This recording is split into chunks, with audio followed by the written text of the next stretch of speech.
grandes navegadores e comerciantes portugueses e espanhóis começaram a traficar negros da África para escravizá-los. Esses negros vieram para cá em condições subhumanas e precárias. Porém, a cultura brasileira teve um grande enriquecimento em diversos setores. Língua, música, esporte, dança, religião, arte e culinária foram influenciados pela diversificada cultura africana. Nesse documentário, mostraremos para você a riqueza que herdamos desse povo tão rico. Como tudo na cultura brasileira foi influenciado, nada é tipicamente brasileiro, sim, tudo é uma mistura, a língua não poderia ser diferente. Nós temos várias palavras derivadas de outras línguas, por exemplo, o latim, o português e tudo mais. Com os escravos vindos da África também veio vários costumes e várias línguas. Por isso, algumas palavras tipicamente brasileiras que você já deve ter ouvido muito e até falam muito, bem conhecidas, veio de lá. Um exemplo é o angu, o batuque, o cachimbó, o marimbondo. Muitas palavras que usam muito e muitos dizem. Por exemplo, é a pipoca, cafuné, bagunça, fubá. E muitas outras que não parecem ter vindas, como o zumbi. Automaticamente você já lembra de lá, por causa das histórias do Quilombo e do Zumbi dos Palmares. Mas o samba, a pamonha, a cachaça, o giló, miçanga, tudo veio derivado de lá e muitas outras palavras que até desconhecidas pela gente. A música afro-brasileira, ela sofre influência de todo o continente africano, especialmente da África subsaariana, que por sua vez ela possui elementos da música portuguesa e em menor grau a ameríndia. A música popular brasileira, ela é fortemente influenciada pela cultura africana. O ritmo sem dúvida mais conhecido é o samba, que faz parte do carnaval, que é uma grande festa brasileira. Mas existem outros ritmos diferentes como o maracatu, ijexá, coco, jongo, carimbó, lambada, machixe e maculelê. Como em todo o continente americano, onde houve escravos negros, essa música africana ela foi tida como marginalizada, ela foi tida como uma música pobre. E só a partir do início do século XX é que essa música teve notoriedade e acabou se tornando as mais conhecidas. Existem alguns instrumentos utilizados na produção dessas músicas, como o afoxé, agogô, alfaias, atabaque, berimbau e tambor. Esses sons e ritmos eles percorrem no Brasil de ponta a ponta e conquistando os brasileiros. A capoeira se inicia no século XVI, convidando os escravos africanos para o Brasil para trabalhar como mão de obra nos engenhos. Os senhores desses escravos tinham maneiras muito severas de puni-los. Dessa forma, virou uma necessidade de criar um método que eles pudessem se defender contra essa violência sofrida. Dessa forma surgiu a capoeira, uma mistura de dança com música trazidas da África, com uma certa violência escondida por trás dos movimentos.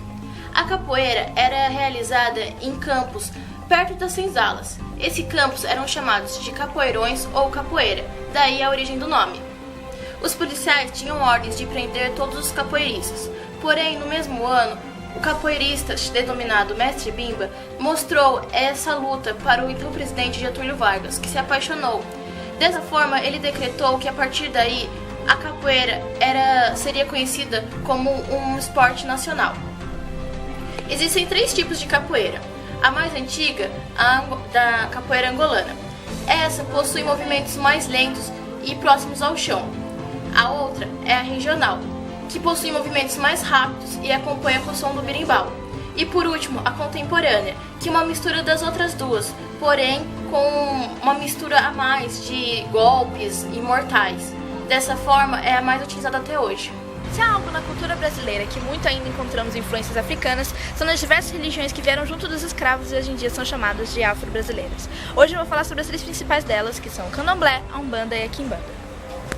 O candomblé surgiu a partir da unificação de diversas religiões animistas tribais. Ao chegar ao Brasil, foi considerada crime e proibida pelos católicos apoiados pelo governo. Os negros, procurando uma forma de cultuar os seus orixás, disfarçaram suas representações utilizando de imagem de santos cristãos, santos católicos. Bom, esses orixás, cada um deles é um deus supremo e é a personificação de um elemento da natureza. Os orixás escolhem uma pessoa para que os incorporem e essas incorporações acontecem durante os cultos, que ocorrem em terreiros e têm aproximadamente 2 horas de duração. Durante os cultos, esses orixás são evocados e incorporados pelas pessoas que eles escolhem. A Umbanda compartilha de muitas semelhanças com o Candomblé, mas eles não podem ser considerados iguais. A Umbanda sofreu diversas influências de muitos segmentos de religiões brasileiras e pode ser considerada uma religião originalmente brasileira. Porém, ela sofreu muita influência negra e espírita também. Nos cultos Umbanda, eles podem se diferenciar dos cultos candomblés, porque além da incorporação dos orixás, também tem a incorporação de outros espíritos, que não ocorre no Candomblé. Outro fator que também diferencia as duas religiões é que na Umbanda possui a total isenção de rituais malignos, ou seja, rituais que desejam mal para outras pessoas. A religião Umbanda é considerada uma religião totalmente branca, diferentemente do Candomblé e da Quimbanda.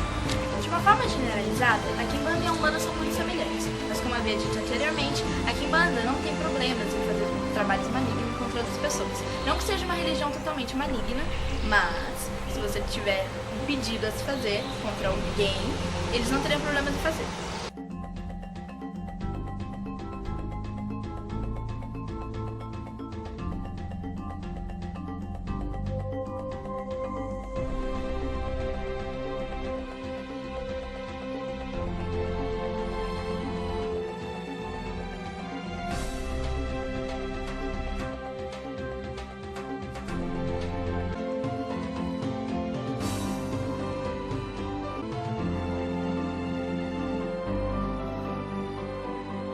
Alguns pratos que são de extrema influência africana são o abará e o aberém, que são bolinhos de origem afro-brasileira. Temos também a feijoada, o acarajé e a cocada. E para demonstrar toda essa influência, hoje nós faremos a cocada. A cocada chegou ao Brasil como um prato ritual, comida dos orixás do Candomblé, que é a religião trazida da África. Existem cocadas brancas, pretas, com açúcar queimado, com diversas frutas como abacaxi e maracujá. Hoje nós iremos fazer a cocada branca, então anote os ingredientes. Precisaremos de 300 gramas de coco ralado fresco, 200 gramas de açúcar, 100 gramas de leite condensado, uma panela e uma colher grande para mexer. Primeiramente, iremos colocar todos os ingredientes na panela. O coco,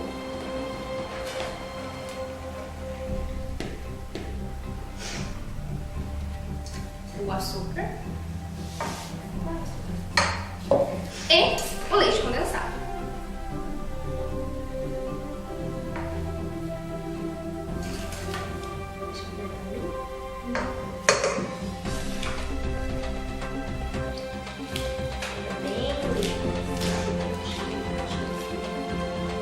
Aí, você mistura tudo até virar uma massa homogênea.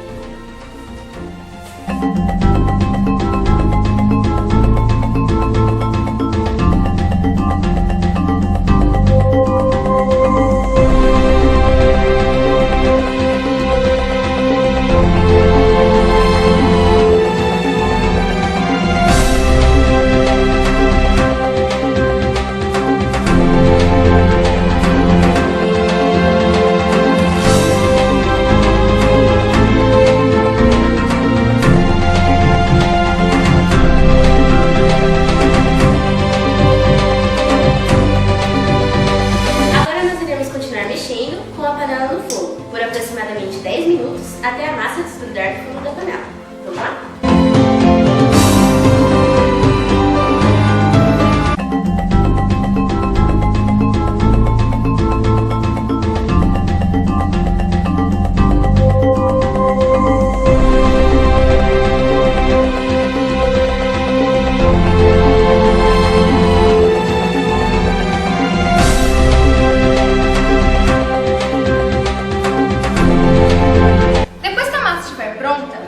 Resfriar até o ponto de você conseguir pegá-la com a mão, e com a mão você fará moldes. E esses moldes você faz o formato que você quiser e depois de moldado você deixa secar. Ficará desse jeito.